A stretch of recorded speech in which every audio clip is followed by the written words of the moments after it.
Alright guys, how's it going? Welcome back to All for United. This is a post-match reaction. Manchester United went to the Emirates and drawn 0-0 in a frustrating game because we did have chances. Arsenal had chances, and in the end, I guess the fair thing to say is neither of us really deserved to win the game.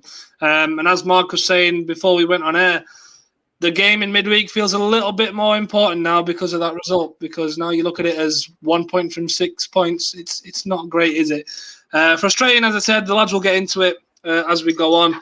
But before we get going, obviously, as usual, I need to ask you all to like the video, help us get to 20 likes. And if we get to a like target of 35, 5 of you will have a chance to enter our prize draw to win some Red Devil merch from Football Town. So make sure to hit that like button. Let's get you involved. Now, straight away, Abdel, what was the main issue with us today? Because we looked better, but we didn't really look great, did we? I think it's just a recurring issue that we've been having for a while, which is that final part, whether it's the shot or the pass, we're getting that wrong, or we're making the wrong decision, or we're not taking the shot that we should be taking and passing it to another person. That's the biggest issue we faced with today. So execution. Yeah, sorry. Yeah, viewers, if I cut out at any point, my internet's playing up, someone will take over, hopefully. I think we've got backup ready in the wings. So that I'm just going to leave it on this screen so you're not stuck on one face for the rest of the stream if I disappear. Connor, your thoughts then? What did you make of that result?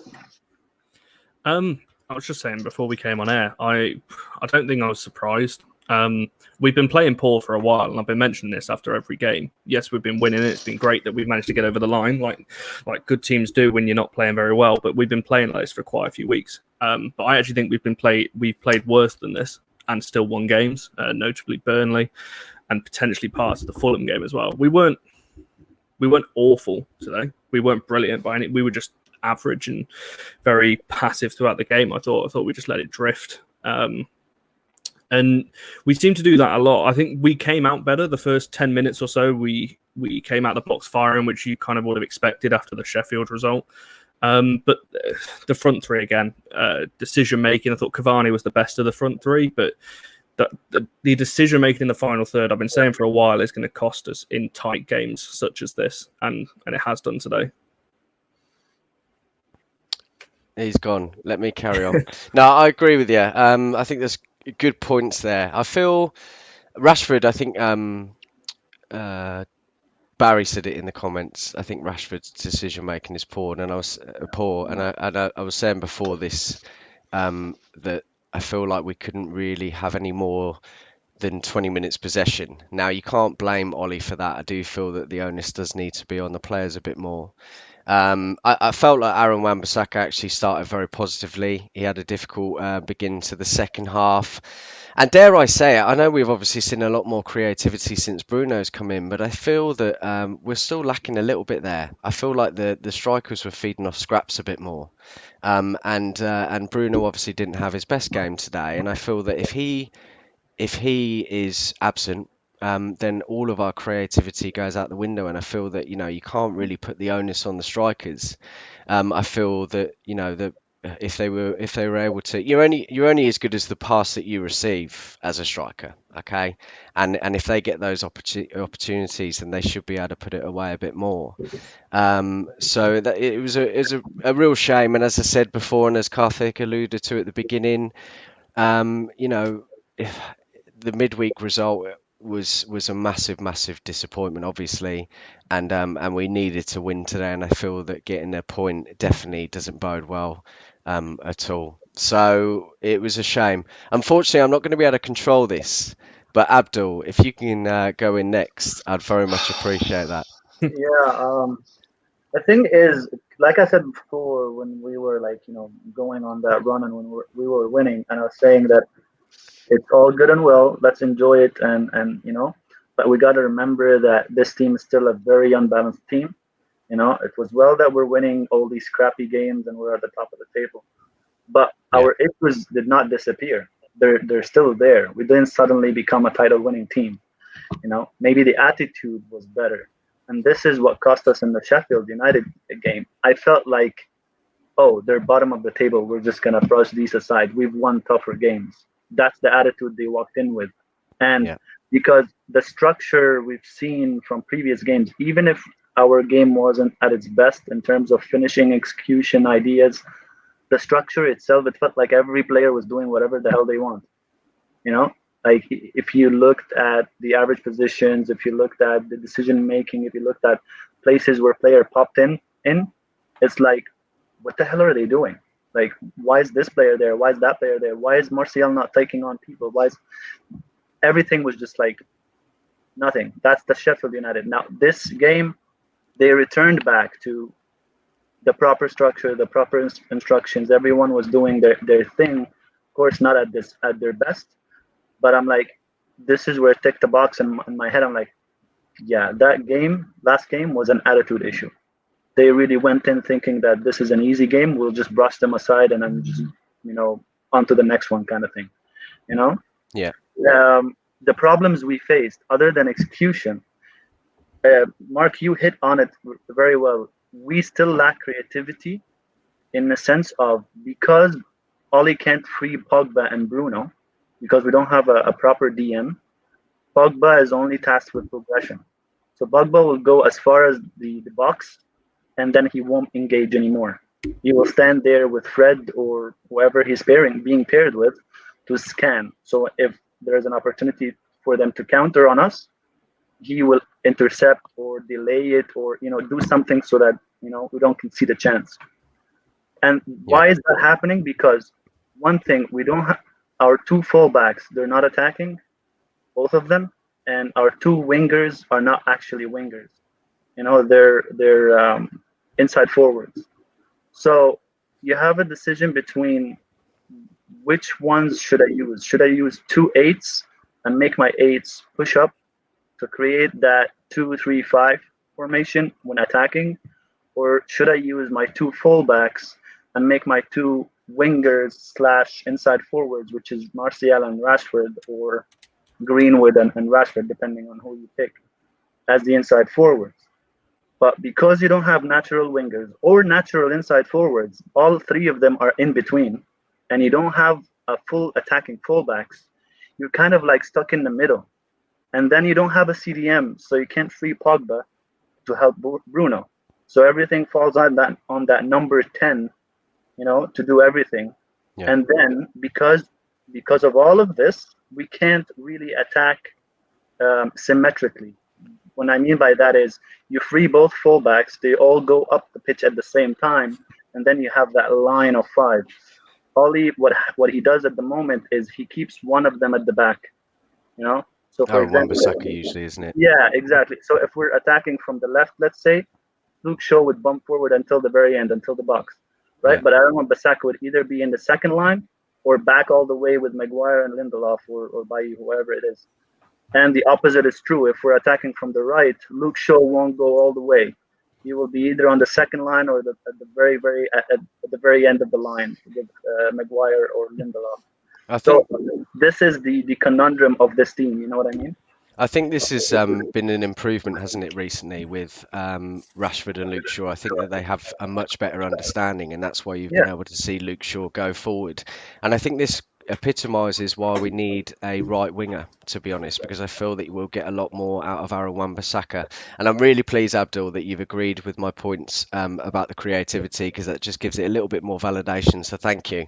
I was just going to ask, how does Connor, how does everyone feel about Martial today? Obviously, he was left out of the team to begin with, but I felt like obviously he wasn't able to create too much in the end. Obviously, he didn't get a goal, but I felt like he came on with a little bit more spark initially when he came on. How do you feel about that? Yeah, he looked okay for the first 5, 6. He certainly wasn't the worst out of the attacking players today. It's a difficult one with Martial because he didn't get too many chances today, as you two have just alluded to. It's not like the forwards had 6, 7, 8 chances between them to put away. Our best chances came from the fullbacks, really. So in terms of Martial, it's not like he had too much to do. I thought he was more effective than the Sheffield game. I don't think it could have got any worse than what the Sheffield game was. Seemed to link up well with Pogba on that side at times. But again, wasn't the player that we know he can be. Whether that is, I know we've all got our own suspicions as to why that might be. Lack of confidence, the competition that he's now got with Cavani for playing that striker role, whatever it may be. But it certainly wasn't as bad as the Sheffield game. But again, it wasn't his best performance. But, who did have an outstanding performance today? What's up, guys? How you doing? You changed, Karthik. Hey, man. Well, I'm looking a bit different, aren't I? How are you doing, guys? You good? I thought I'd come and save the day, but I've only got like this rubbish headset. You can hear it very well. You sound good enough. Look at the sun. The sun is so hot that it's flickering on my screen. Look at that. I thought it was a halo. I thought it was a halo. What can I say? When you're an angel like I am, these things just sort of happen. Look, I've been watching the show, so I've been hearing what you guys have had to say. I thought I'd just jump in quickly and sort of try to anchor this for Karthik. His internet isn't working, so sorry about that, guys. I've watched the game and just hitting on the forwards there. There just wasn't anything created today, was there? It's really hard to get a sniff. But it'd be interesting to hear from you, Abdo, in terms of Arsenal and the way they set up and the way they played. Do you think that really hindered us? Again, is it a problem with us breaking down teams? Is that the biggest problem for us at the moment? And how do we get more out of Pogba and Bruno in these games? Because I think that's the worry. Whenever we have that ball and we're going forward, Pogba seems about 10 yards behind where really we need him to be to get the best out of him. And Bruno's always got a man kicking at his ankles. So it's really difficult for him to move the ball quickly. So how do we get the best out of those two in games like this? You have to get a proper CDM to free Pogba. I was just explaining to Mark right now, because we have issues with a couple of very vital positions. We're trying to make do at the moment. So when Oli puts Pogba on the left, just so that he makes it like a 4-2-2-2, where he frees Pogba in the left pockets, where he actually enjoys he's the best. He enjoys his game on the left in these half spaces. Because he wants to free both. He wants to create more chances because he doesn't want to leave it all on Bruno Fernandes. So of course you take away a little bit more of a threat going forward. So instead of having 3 forwards, you have 2, right? So it takes away from that threat. So the chances have to be really pinpoint kind of thing. So, and when you're facing a low block, there is a low block that Arsenal did, and there is a low block that Sheffield United did. There's a completely difference, because what Sheffield United did, they really closed all the spaces very, very low, very low block. Even if you're in the box, it's hard to even get a shot, even though you're in the box. But the Arsenal just withdrawn a little bit. They didn't attack us. They didn't press us very much. When Scott was taken off and Pogba was put in his place, Pogba's role wasn't a creator anymore. He was just more of a progression guy that helps to progress the ball forward until the final third, and that's his job. And the onus would be on Bruno. But why are we suffering from this? Because we don't have a DM that can free Pogba and Bruno at the same time. You know what I mean? Kind of like how City play, because City have a proper CDM, they're able to free Kevin De Bruyne and Bernardo Silva or Gundogan. And because they have proper wingers, the wingers can just hug the touchlines. And the eights kind of both of them push so forward, they become like a line of 5 players attacking at the same time. Mm-hmm. We don't have that. We neither have natural wingers or a natural DM. So we're trying to find a way where we create just enough to win games. You know what I mean? And just enough to have an attacking threat of 2 forwards or 3 forwards at a time, but having Bruno do all the creative work. And that's why we struggled a lot with when we had Pereira, Jesse, and Mata even sometimes at the 10. It's not because quote unquote they're shit. It's just because it's a burden on the 10 to be the only creative hub, Yeah. And that's the problems we have. Well, and let's face it, Abdul, our number 10, Bruno Fernandes, isn't just the one responsible for being that creative hub. He's the one responsible for initiating and carrying out the press all by himself. He's the one responsible in terms of leading that attack. You know, it's like all this pressure that we used to put on Paul Pogba. We put the same on Bruno Fernandes' shoulder now, and it's really difficult for him to get a foot in during these games. And you can't, because he can't fit Pogba in a position where he can help Bruno Fernandes. The onus is on Bruno Fernandes still. Yeah, you know? Yeah. No, I'm with you on that. I think this. Sorry, Ben, to interrupt. I think this highlights really where we've got a good squad, but we don't have enough world class players. And I think that too many times in the past, as you've said, we put the onus on Pogba. And I would replace the world class with the right players. Yes. For the right position. We've spoken about this so many times, Ben. You'll probably be sick of this, but we've spoken, as you mentioned, a couple of times already tonight. A defensive midfielder is key. Unfortunately, McTominay and Fred waste the space really because they are two players, whereas Matic would be that one player in order to do both their jobs. And this is where I feel that this is the way that Ollie will go eventually. Obviously, he's probably looking to get a defensive midfielder to be able to be a single anchor to enable either Pogba or Van der Beek or Bruno going forward. And it's such a shame to see that. And obviously, we're not going to see that happen overnight. But hopefully, if we can really cement those sort of players that we need to get in those big spots like right wings, central defensive and the midfielder, then we would have a more complete team. Yeah, I do agree with that. Let me just quickly get through some comments, guys. I've got a few more questions I want to ask you. Mark, do you need to go at 8? Did Karthik say? I might be able to hang on about 10 minutes. That's all right. We're good. Yeah, we'll probably stay until 8:15. Jamie goes, people think Cavani is the player he once was. He is not. He will get you the odd goal here and there. Good movement, but is not the player he was. But again, I just feel like this is the blame culture we've got at the moment. He didn't have a lot to feed on today. The two chances he got to feed on, which were literally, he had sniffs of goal. That bicycle kick he more or less made for himself. It was a tremendous bit of skill, which he's unfortunate with.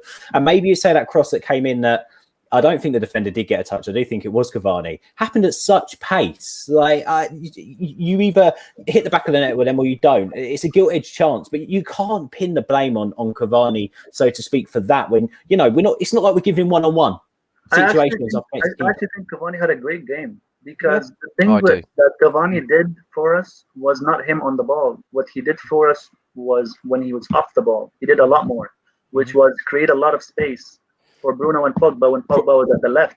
Problem is, though, Abdel, I completely agree with that, but it's also difficult to see things like that when you're watching a game on the telly, unless you're really looking for it. I think that's the toughness. I think if you had 70,000 fans in the stadium, we could actually see that and after the game come out and comment on it, there'd be more people going back, having a look and being able to check it out. But I think when it comes to watching these things on the television, you want to actually see the bits of skill, the glimpses, the chances. And when you don't, you tend to blame the players in those positions who should be doing that. So I completely get why Jamie's made that point, 100%. But you are also right. If you can watch back maybe and have a look at those things, then you'll be able to see. I'm just trying to get through some of these comments. Jarvis says, Martial, that's football IQ. His movement is totally random. Just to be honest, that game today made me realise how poor Rashford's football IQ is more than anything. I was really disappointed with Rashford today. Fred Woodward says we have no depth in attack when Martial and Rashford are out of form. This is the result. Ashley Bird says, my concern is both Tony and Rashford have always had these long patches where they disappear. Are we ever going to see consistency from either of them? Loads of chats coming in here. Jarvis, Abdul, nice clean shave. There we go. There we go. I'm going to go on to Skeptic's comment here. Oh, no, wait a second, Skeptic. You put another comment. For some reason, it skipped through it, and I wanted to hit on it. Where's it gone? Our system is flawed, or the way we playing is flawed. Slow build-up almost all of the time. We have Cavani. David De Gea must pump it up to him. Let Martial/Rashford run off of him. It's easier said than done sometimes. But I do want to hit on Rashford, Mark. What are your thoughts on him today? Well, we've spoken about Rashford many times. Unfortunately, obviously he had, from a numbers perspective, he's had a relatively good season, but his decision making is still not great. And I said a few weeks ago that, in order for him to become a world-class player, which he's more than capable of doing, he needs to focus on his decision making. I just feel that he seems to have got better with his offsides. We didn't see too many of those today, but I just feel that and you know what? There was that pivotal point in the first half where I can't remember who it was that put in the cross, and he just took a little bit too much time, and I could see that he was going to cross it back in for Cavani. I don't think he was going to take that shot at that point. There was another one as well where obviously he had the ball in the box and he did too much with it. He tried to take a few players on, and I feel like at that point he probably should have just smashed it. We've seen him so many times just smash it and not really place it, and I feel that was one of those opportune moments where he could have done exactly that, which we've criticised him before, and maybe we would have got a goal at that point. He seems to do the opposite on a lot of occasions to what he should do, if you see what I mean, and we had that today. So it really disappointed again today. I think he needs a bit of a rest, and I said this the other week. Yeah, and there's loads of people coming in the chats. Fred says Rashford was awful today. Martial's been in fire line recently, but Rashford has been as bad. He is, however, being played out of position, and that leads me on perfectly to you, Connor.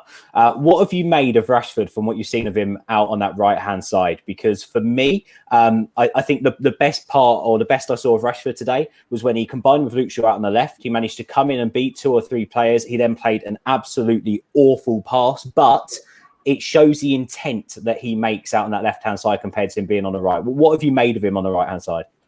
Yeah, I don't think you can ever doubt his commitment, and he always gives 110%. So before I say this, I just want to get that out there. And I don't think he's a bad player. Certainly lacks a bit of football intelligence at times, and whether that can be taught. And he's still quite young. So the decision making in the final third is something that, even when he like Mark just said, his numbers this season are very good. Not as good as last season, but he's one of our top scorers this season. If I don't actually know the official stats, he might actually be our top scorer along with Bruno. But his decision making in the final third, I've been saying this for a couple of months now, it's costing us in these moments because when you're a team like us, especially recently, that is not creating a lot of chances, we're living on small moments. We're not like Man City or prior to that Liverpool, where we're going to get 15, 20 chances a game. We're living off 4 or 5 at most at times. So when we're getting into these areas, we just need that bit of composure in front of goal. And I don't think it matters whether Rashford's on the right or left. I don't think he's got that intelligence to play the right pass or to shoot at the right time. He's better out on the left, no doubt. And like you just mentioned there, his link up with Shaw is very good. But I don't think he is the next level up on that left-hand side. He's definitely better, but I don't think yes, it's a positional thing in terms of it's hindering him a little bit, but it's not all down to his position. I don't think, maybe Abdul can correct me on that, but no. I think it's more his intelligence rather than where he's being played. Yeah, good points well made. Guys, by the way, just quickly, make sure you subscribe to the channel, youtube.com/AllForUnited. If you're not watching on YouTube, come over and subscribe to us. Abdul, I do want to comment to you off the back of what Connor said there a little bit about Rashford, because in my personal opinion, I and you might disagree with this, and it'd be good to hear from you if you do. I'm not 100% sure you can teach football in IQ. I think that comes down to a footballer's education. I think a footballer can help improve their IQ, and they can help educate themselves to get better when it comes to seeing that picture. And I feel like that's what Rashford's missing at the moment. Great players see the picture of what's going to happen in front of them before they make a decision to affect where they go next. I hope that made complete and utter sense. For me, Rashford doesn't see that picture. So it ends up that sometimes it looks like he takes too many touches. He doesn't run onto the ball. He waits for the ball to come to him a lot. I feel like he loses out in headers just every single time he jumps up to try and win the ball. I do think that's slightly because of the back injury, maybe.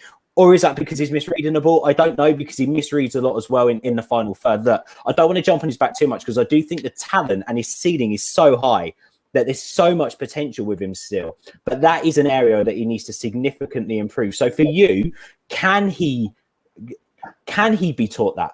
Can he be taught that further knowledge to help push his decision making? One, and also secondly, for you, is too much rotation a problem with the inconsistency in our front line?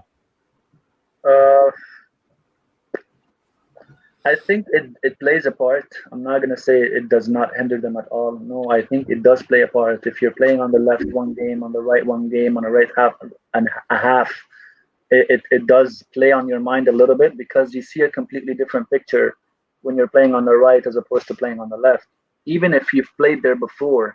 But you know that that getting used to part helps you with your decision making better and better, because you've seen this picture a lot more when you've consistently played in one certain position.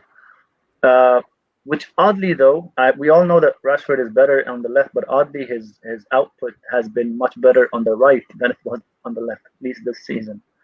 So when he played on the left this season, he hasn't been scoring or assisting as much as when he played on the right. Maybe it's because of the games that he played on the right; it has helped him. But yeah, like I don't think that there's a massive difference. The only thing that Rashford can't do if he plays on the right is, the tucking in and taking a good shot from as when he was on the left.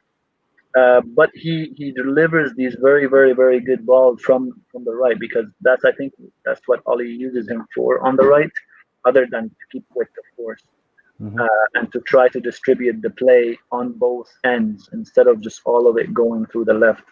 Like any game that Rashford plays on the right, you'll see that our distribution of play is almost 50-50, left and right. But with decision making thing, I think he rushes things. You know what I mean? Like, it's not that he can't see the picture; he takes a decision too quickly. Like, I'm just gonna go and run it, or Yeah. I'm just gonna play that pass. Like, he took that decision before the image, and he fluffed it, kind of thing. But you can work on these things to a certain extent, like, because, for example, players like Lewandowski, even Haaland, he's a freak to me. Like, he's a special situation, or Luis Suarez, or Messi, or Cristiano Ronaldo. These upper echelon of strikers. They see the multiple image in front, not just that situation, but how that situation is going to develop. You know what I mean? Rashford is still stuck on the first situation. So you can help him with the first situation, but the second and the third, that ability to create the whole situation and know exactly what's going to happen, that takes development on his part, not on the coaching staff part.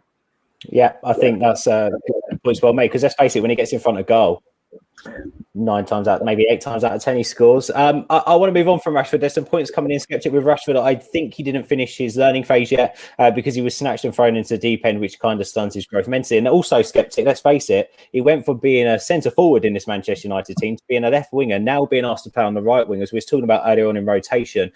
He's had to learn and adapt an awful lot throughout his United career so far at such a young age. So I do completely agree. And look, again, he's one of our own. We're going to give him time. And look, this isn't us saying drop him. Like he's not good enough to play for the club. This is us saying that these are areas on analysis where he needs to improve, and he's got the opportunity to do so. Jarvis says here, the thing is, I can tolerate bad performances from Rashford because at least he tries. With Martial, it's totally curtains down and doors closed when he doesn't have a good game. And Fred here saying, if only we had an actual right winger, hopefully we can integrate Diallo into the team and squad soon. I'm going to get on to Diallo before we end the show. Also want to get on to the impact of what this result means in the long term. But first of all, Connor, let me come over to you. There was a comment from Skeptic saying, positive note, our defensive system was greatish today. I didn't think our defence was too bad. However, I do think that Arsenal are one of the first teams that I have seen try and get Harry Maguire on Harry Maguire's shoulder constantly with every ball played through to get something. And also they targeted Wan-Bissaka quite a lot throughout the game. So what did you make of our defence today? Because I felt like we did give away some sloppy free kicks that we shouldn't have. But however, it's 0-0. We can't complain, can we? Not overly. The defence, I said earlier on, I thought our two fullbacks were probably our best players today. In particular, Shaw again. We've all seen the development he's had over the last few months since Teller's come in. He's been brilliant. Wan-Bissaka again was better going forward. Certainly in the first half, I thought defensively again. We've noticed this a lot with Wan-Bissaka. It's positional. He does like to come closer to Lindelof. More so than Shaw to Maguire. When the cross is coming at the back post, and that's where we saw that chance with Willian, but he recovered well, got in the way of it. And the Maguire block as well was crucial, because I think that was probably going to go in because of the pace on the ball. But defensively, again, it was a solid performance. But I wouldn't get too carried away with our defense because there was a couple of set pieces, silly free kicks to give away again that we need to stop doing, especially how bad we are at defending set pieces and in particular corners.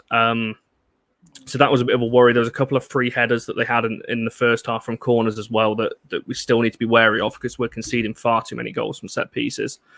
But then again, Arsenal didn't create too much themselves either. So they did what they needed to. I don't think it was definitely not the best defensive performance we've seen, but they just did what they needed to at the times that they had to. Yeah, no, I can't disagree with that. Mark, how about for you? How was our defence today? And would you agree with Connor? Do you think our two best players were our fullbacks? And obviously a little bit of a reaction as well to the fact that Gary Neville gave David Luiz man of the match today too. Yeah, I feel the fullbacks were definitely our better players. I think we spoke about this earlier, actually, Ben, that Harry Maguire made a couple of mistakes. And I think you usually see this when there are pacey forwards coming at you, and they seem to be able to turn him a bit quicker, and he was struggling today. And I think this goes back to what we've spoken about many times, having that perfect partner next to him, someone that can cover those mistakes, and this is something that I think hampers Aaron Wan-Bissaka a lot. I feel that he's utilised as someone to cover a corner if we've got Maguire and Lindelof forward, and perhaps we need someone that's just a bit quicker to sit next to Maguire to cover those mistakes. Luke Shaw obviously has been phenomenal in the past couple of months. He was good again today, and I think that he was sorely missed during the week against Sheffield United. I felt Aaron Wan-Bissaka was much better today, particularly in the first half. He looked very good going forward, wanting to make the most of taking people on and playing forward passes, which was great to see. But then obviously at the beginning of the second half, he struggled a little bit, and I think they were trying to get at him again. But, ultimately we didn't concede, and that's what it's all about, as well as getting goals. And you can only, talk positively about the defenders because of that. So, we didn't concede, so that's always a good positive thing to take away. But I really feel that we need someone next to Maguire still. Bailly and Tuanzebe would be that perfect partnership. But unfortunately, as we know, Bailly gets injured and Tuanzebe just hasn't got enough experience yet. I agree, but disagree on Tuanzebe. I personally am one of those fans that I will support Tuanzebe, and I like the idea of Tuanzebe being that player, but I just don't think he's good enough at this point, at this stage. I've seen, apart from a brief spell in the Championship with Aston Villa, which isn't title challenging material, so to speak, in the Premier League, I personally haven't seen that from Tuanzebe yet. I think the problem with Tuanzebe may be to his detrimental effect. Again, he's been one of those players who at youth level has been moved about positions a little bit. So he was playing defensive midfielder at times for the under 21s as they were, and the under 23s and the under 18s, right back sometimes, centre back sometimes, and then when he's been filtered into the first team, the chances he's been given and potentially look best for us is at right back and in a back three. Whenever I see him in a back two, I worry. And also I worry for Harry Maguire, because I also think that Harry Maguire feeds off that nervous energy a little bit. I think Harry Maguire looks worse next to Tuanzebe than he does any other defender in our squad. I think his perfect partner is a fit Eric Bailly. And it's just about getting him back and getting him into the side. That's just my personal thought. But yeah, it's an interesting conversation to have, because obviously I would love nothing better than Tuanzebe to be a world beater. Of course, he's come through the academy. If I'm honest, I understand what you're saying, and I don't disagree with it. But I feel that with Eric Bailly, he has got that much more experience, and I think that it's just down to the fact that Tuanzebe hasn't had that much experience. If you think about when Harry Maguire first came in, before Tuanzebe had his injury, those two were really, really great. And I feel that because he's had so much time out with his injury and then only been drip fed minutes here and there, it's going to make him a little bit shaky. And I just think he needs that exposure to the first team a bit more often. I don't think Tuanzebe and Bailly, I don't think they're too dissimilar, really. if you look at their attributes. And I think that it's just a case of Bailly having a bit more experience, and unfortunately he gets injured, whereas Twanzebe, hopefully, you know, he had an ACL, and obviously it's a horrific one, and hopefully that'll be that now and he can stay fit. And I just feel that he needs that just a little bit more exposure personally. Yeah, fair enough. And let's see, maybe get some game time in the Europa League and go on to be able to get that experience and prove himself. Abdel, I just want to come over to you quickly on the improvements of Wan-Bissaka. Even going forward today, thought it was really, really good. He put a couple of really good balls into the box. What have you made of Wan-Bissaka? I'd say since the turn of the year, really. I feel like he's turning into more of a complete right back the more and more game time he gets. Yeah, of course. Like with time, with exposure, with playing time, he's gonna improve because he will be asked. He is in a team that wants to be attacking, so he will be asked to go forward, and he has to up his game. Whether that's taking a little bit of time or all of a sudden you see a massive improvement, it depends on the player, right? So I think his growth is slow, but it's improving, which is a good sign, right? Abdul, can I just quickly interrupt you? Man United have just tweeted, and I wasn't expecting this at all. Taif Chong is not going to be playing the rest of the season out of Wolfsburg. He's joined Club Brugge on loan and will be playing the rest of the year at Club Brugge. It's just a bit of breaking news for you guys. I thought you were going to say Ollie's been relieved as United manager. Then, yeah, I just wanted to keep everyone updated before the comments come in. So yeah, Taif Chong has joined Club Brugge on loan. We'll talk more about that on the podcast tomorrow. But sorry, Abdul, carry on Wan-Bissaka. Yeah, no worries. So like I said, he's not massively improving. Like it's an exponential growth, but he's improving, which is a good sign. Now I think the game today played a little part into him being more attacking than other games because of who was playing on his side. Martinelli was being withdrawn a lot. I don't know why by Arteta, and I think the reason was because he wanted to protect his fullback. I think it was Cedric, the one who was playing on his side. So, and you've heard Ollie saying, or someone said that Ollie was telling Rashford, take him on, he can't defend. So because of that, if you've seen Martinelli throughout the game, he was playing more like an auxiliary left back. So that gave Aaron Wan-Bissaka a lot of, not space, but a lot of emphasis into going forward, the courage to go forward more and be. It actually made Aaron Wan-Bissaka look like a right winger himself. So I think that played into it a little bit, but he's improving. His crossing is improving. His intent is improving. So I hope it continues that way, and we get to see like a fully developed right back, both up the field and defensively. Yeah, 100%. And of course, hopefully he's going to grow at this club as well. He's signed a long-term contract as a young lad, and I cannot wait to see it because I genuinely feel like there's a lack of world-class defenders out there. And if we can praise Aaron Wan-Bissaka for one thing, it's that you don't get many better players than him in defensive situations. He's just fantastic. One final point then, guys, and then I'll let you go. We'll cut it short today slightly because of obviously Karthik's tech difficulties. If you're joining us right now, guys, by the way, subscribe to the YouTube channel, youtube.com/all4united. Make sure you rewind this show back to hear more from Connor, Mark and Abdel. They jumped on immediately after the full-time whistle and started chatting about the game. And there might be a bit of Karthik going, but because his internet is cack. Connor, let me come over to you first. A lot of reaction online. There's going to be a lot of reaction on this YouTube world as well, as Abdel spoke about a couple of times in his tweets today. It was definitely social medias against social medias today in terms of when it comes to outrage. Lots of reaction at full-time, Connor. What does this result mean for our season? Because I'll start this off, because for me, a draw at the Emirates doesn't screw up your season. A draw at the Emirates is a tough game. And a draw at the Emirates, it's a point at the start of the season. If you say, well, okay, if we're going to Arsenal and we need to get a point, then I'll take a point now, I think 9 times out of 10. I think the team that came out today was definitely beatable from Arsenal's point of view, and we could have potentially made a statement today, but hindsight is a great thing. A point is a point. What screws up your season is losing games at home against Crystal Palace and Sheffield United. Hopefully they're the lessons that have been learned. However, a point at the Emirates, what does that mean for our season? And is the title race over for us, as so many people are making out? I knew you were going to ask me that. It's not a season defining. Don't worry, mate. I'm asking everyone that question. Thank you. I think Mark said it earlier, and I completely agree. I think this just makes the Sheffield result worse. I think had we beaten Sheffield, this probably wouldn't have been a too bad result. But obviously, dropping points midweek and then dropping points, I see it as dropping points today, mainly because obviously the way I always look at the big six or the games against the top six over here is you win your home games, don't lose your away games. Well, we already lost to Arsenal, obviously, earlier in the season during our really bad spell. So I felt like we needed to go out and win today, especially obviously next two games we've got Southampton and Everton midweek and next Saturday as well. Two tough games.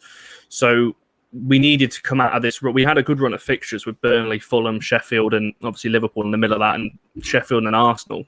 I thought we might have dropped a couple of points, but I didn't think we'd drop 5. So it's not a season-defining one. We can definitely come back from this, and hopefully Tuesday, I'm just checking. Yeah, Tuesday we play Southampton. We can bounce back again and get back to winning ways, especially because that's at Old Trafford. So we need to start winning some games at Old Trafford as well. In terms of the title race, I mean, we've all had a laugh and a joke about being top of the league. Can we win it? Why not? You know, the amount of teams that this season's been absolutely crazy. Of course, we can win it. Do I believe we can? Probably not. Just because City seem to have hit form at the right time, but there's still 4 months left of the season. There's still plenty of games left to play, and anything can happen. So, no, it's not over yet. We just need to bounce back against Southampton and kick on from there and go and beat Everton as well. Yeah, I think IK's making a good point here and saying we can't keep saying that at every top 6 away game we need to obviously start winning them. Liverpool were there for the taking, so were Arsenal today. Yeah, in the past, a point away from home against these teams was a decent result, but we should have went for both. But we're happy with the point. I'm not saying that we're happy with the point at all, IK. That's not what I'm trying to say. What I'm trying to say is it's easy to work with the point you've just made in hindsight. In hindsight, of course, we should have battered that Arsenal team today with the quality we had on the pitch. But the fact of the matter is a draw at the Emirates isn't season-defining. I don't think it is anyway. A loss today would have been more psychologically damaging. Again, a loss today, like Connor just said, the loss against Sheffield United, the loss against Crystal Palace at home. If we go and lose at home to Southampton or drop points at home to Southampton on Tuesday, it's those games that have the more detrimental effect because, you know, teams like City, Liverpool, all those around us, some of those still have to go to the Emirates and try and take 3 points like we had to today. And some of them will drop points at the Emirates. Arsenal will go to their home stadiums and some of them will drop points to Arsenal in their home stadiums. So games like this, they're not bad games to pick up the point. But Mark, someone made the point to me on Twitter earlier on that we're potentially in some bad run of form in the league at the moment. We drew against Liverpool, we beat Fulham, we lost against Sheffield United, we drew today. It's too early to say that our form's not up to scratch, isn't it? I mean, it just seems a bit knee-jerk, that for me. Yeah, possibly. I mean, we started off poorly and then had a great run of games. So if you make a comparison to those great run of games, then it might look a little bit like we're struggling. Listen, at the beginning of the season, we were all discussing about getting the top 4, and I've said this so many times, and this is why I said that I didn't want to get ahead of myself, because there are going to be times when we draw, there are going to be times when we lose, and we did in midweek, and there's going to be other points where other teams are going to be doing very well. And that's just what's happening at the moment. It hasn't defined anything. There's still a lot of games left, as we've seen many times. There's going to be more strange losses, strange wins all over the park, and hopefully we can start to get a little bit of confidence back and take one thing at a time. We've got a difficult run of games coming up now, and we just need to take as many points as possible. We're probably not going to win them all. So again, just try to relax a little bit, appreciate where we are, and hopefully we can still attain, some sort of competition for the Premier League, and if not, a trophy somewhere. So it's a disappointing result today, but a draw on any other day against Arsenal or any other big club, Arsenal aren't a big club, but any other point against the top 6, whatever, is a good result, and it just emphasises the result in midweek against Sheffield United, and it's just unfortunate. But it's certainly not over. Let's see, in 2 weeks' time, as we did 2 weeks ago, we might win a couple. Man City, Liverpool might drop points, and then we'll be saying something completely different again. So we have to wait until the end of the season. we'd have played 4 games in 2 weeks' time, and the league table could be completely different. The top 6 could look completely different, whichever way you look at it. City and Liverpool, aren't they playing each other in 2 weeks? Yeah, I'm sure City have got to go to Spurs as well. Jarvis made a point here. City have Spurs, Liverpool, and Arsenal in the next 4 games. United's next 4 games are home to Southampton, home to Everton, away to West Brom, and then home to Newcastle. Leicester have Leeds at home, Fulham away, Wolves away, and then Liverpool at home. We've and certainly got the better hand, haven't we? Yeah, Liverpool's fixtures are tough. Liverpool have got, and they've got the Merseyside derby in within those 4 fixtures as well. So a point at the Emirates today isn't the end of the world. Abdel, I know you've got some opinions on the social media world, and you know, in some ways, some content creators make out to get clicks and stuff like that with the way that they and the things they talk about. But for you, that point today, on reflection, we didn't deserve to win the game, really, did we? It's a point at the Emirates. What are you going to do about it? Yeah, like I think it's a game where it was very cagey. Both teams could have won it. Both teams could have lost it. Both teams could have drawn it. So it's a 50-50 thing. I think from my perspective, and I'm not trying to be biased to Arsenal or anything, I would say if we were shit, I think we had the better chances. Like they just had the one that hit the bar with Lacazette and the Nicola Pepe one, but I think our chances that we missed were a bit bigger than them. But a draw is very fair. Why? And I'm actually happy with the draw, and I'm happy it's not a loss, because Arsenal, since Oli became the manager, have been kind of like a banana slip for us. Whenever we're on a good run, Arsenal always come and just shits on our party. You know what I mean? It's always been like that for some reason. And like, even since Arteta took them, it's really hard to know how Arsenal are going to come out, because he's in the same phase as Oli was last season. So I think it was good. It's very important that we did not lose to Arsenal. We kept them away as well from us. And the next 4 or 5 games, I think they should be won, all of them, even Everton. I don't think Everton are playing that good. They're actually scraping wins. The fact that they won the last couple of games is actually, I'm surprised. I've seen their performances. So we should win the next 4 to 5. If we do that, I think we're going to be, us, City and Liverpool, and probably Leicester, probably, will start to separate from the rest. But if we won those games. So it's a good thing we didn't lose. So one word answers, guys. Connor, just quickly over to you. You know I like to put you all on the spot. Title race over? Yes or no? No. Mark? Absolutely not. Abdel? Always a possibility. So yes, I love the finger. Did everyone want to see that? Literally, it just made an appearance that Abdul's got his fingers crossed. I love that. Guys, thank you for getting involved in the comments. Make sure you hit like on the video, share the link, get involved with these guys on Twitter as well. Get involved with All for United. Tomorrow, Joe's going to be back with all the Reds to further dissect tonight's result. I'm going to be back with the United Daily podcast. That's going to be Monday at lunchtime. I've got Dominic Booth from MEN joining me. We'll discuss further this game, the loan moves that have been happening. The Taif Chong one came out of nowhere. I don't think anyone was expecting that. But we'll be getting an update on deadline day from Dominic, and we'll be chatting more about, obviously, the game against Arsenal and moving forward as well to the game against Southampton. Just finally, one last word from each of you, or so to speak, last time to hear from each of you. Connor, just final thoughts on that today. How are you feeling? Yeah, it's disappointing, I guess, but it's not the end of the world. Like I said just a moment ago, it would have been more psychologically damaging if we'd have lost that going into Southampton and Everton. So, yes, disappointing. We'd have all liked to have seen us bounce back and beat Arsenal. Like Abdul just said, it's been a bit of a banana skin for us, especially since Arteta's come in. So, it's not the end of the world. Defensively, we looked okay. Once Bruno, Rashford and Martial and Greenwood start fully firing again, we'll start winning these games again. I'm absolutely convinced on that. Cheers, Connor. Mark, final thoughts from you? Yeah, I can't really echo anything different, really. Could have been a lot worse. We had opportunities to score. We didn't take them. And ultimately, as you say, as we've all said tonight, getting a point against Arsenal is good. And we've still got a lot of games to come up. So we're going to keep having this conversation until the very last game of the season, I think.